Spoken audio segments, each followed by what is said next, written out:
Hello, everybody. Today is Saturday, June 27th, 2026, and we are back with a second briefing, ignoring the last demo, on the sdwx YouTube channel. Today we are featuring Justin, who will be covering the extreme fire weather risk in the southwest United States, and also the secondary threat in North Carolina. And we have Jay. Uh, he will be covering the ALY in the southeast United States, along with the high plains severe weather threat. So to get started, today we have an enhanced risk of severe weather in far northeastern Wyoming, eastern Montana, about half of North Dakota, and northwestern South Dakota, with a slight risk also encompassing a larger area surrounding it, going down to Nebraska, northeast Colorado, into western parts of Montana, well, the more western parts of Montana, central South Dakota. And we also have the slight risk to secondary threat across Tennessee into North Carolina through the Mid-Atlantic region.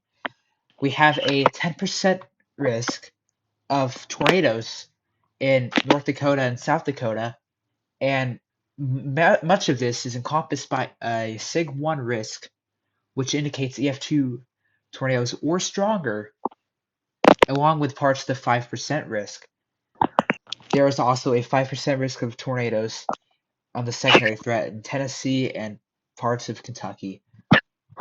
We have a much of the country is going to see a damaging wind threat today, especially the Mid-Atlantic down through Missouri, some parts of Texas, New Mexico, and Oklahoma, much of the northern United States, especially in Montana and North Dakota. As you can see, that SIG 2 outline right here indicates 8 possible wind gusts up to 80 to 100 miles an hour as a bow echo moves through the region tonight.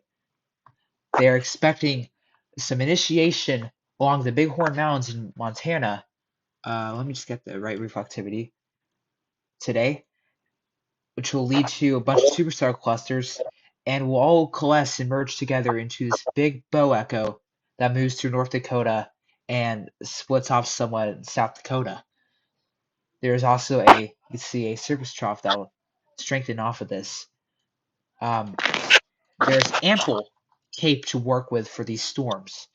There is some convective inhibition, but it's not expected to be too bad, and the storms will transition into a linear mode throughout the night around 8 p.m. to 10 p.m. Central Time. A heavy rain is not too bad of a threat. Some areas could receive repeated storms, but that's not much of a worry with this situation. Let's go look at the helicity SWATs. As you can see, there are some significant helicity SWATs indicative of tornadoes, especially strong ones.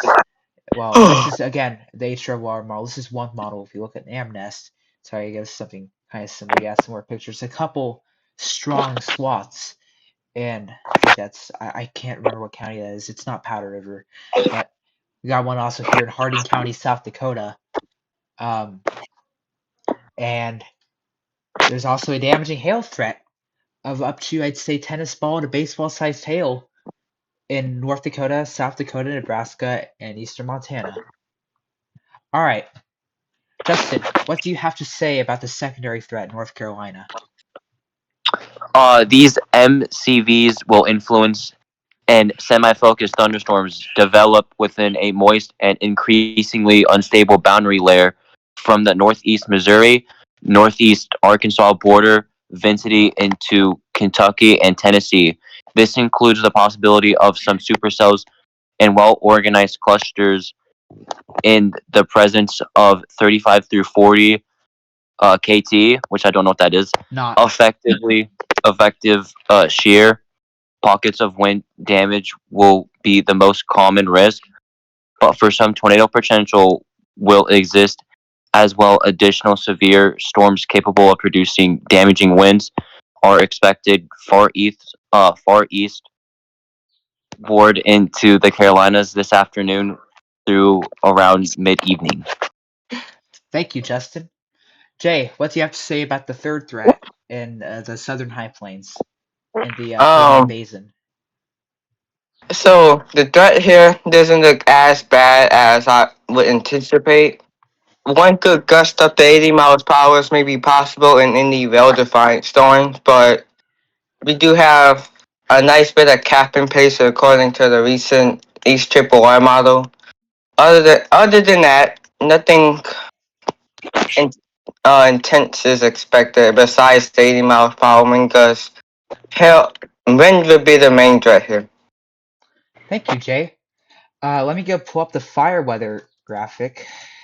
Um, Justin, what's with the fire weather out in the Southwest U.S. today? They had a PBS red flag warning in Utah still in effect and some big fires.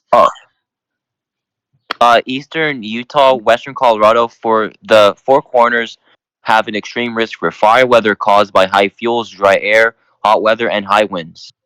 Thank you, Justin. Yeah, it's pretty cut and dry here, guys. Anyone here in this area, do not light fireworks. I believe the Colorado or Utah governor even said that. Do not light any fireworks, please. Um, there are already some towns evacuating in Juab County, Utah, and other places in threat of the Cottonwood Fire in central Utah as well. Jay, what do you have to say about the AOY of tropical weather in the southeast United States? So this is expected to form of a frontal boundary. So this is expected to be a homegrown system. A landfall somewhere in Georgia or South Carolina, maybe near Jacksonville, Florida is possible. It's still way too far out to know the exact specifics. Um, Until then, you should tune to your local weather forecast office, which be National Weather Service, Jacksonville, and Charleston, South Carolina. Thank you, Jay. So you can see in Google DeepMind, now, I will say global models like GFS and the European are not very confident in formation. They have been showing signals of frontal boundary, but they don't know where yet. But Google DeepMind Ensemble members are showing some strong tropical storm landfalls to weak tropical storm landfalls across the Mid Atlantic. So, interests along these areas. Can I draw on here? No, I can't. That's okay. Interest between Jacksonville, Florida, and Wilmington, North Carolina should stay weather aware for about 4 to 6 days out, mid to late week, around the up until like the 4th of July. Um, Thank you everyone for watching. As you know, I have my Twitter page up where I am very active in WX Twitter discussion, and Jay's channel is this once again. I will link it in the description. Same for Justin. Thank you guys for watching and stay weather aware, stay safe in the storm, stay if you're in these areas. We will see you at a later time.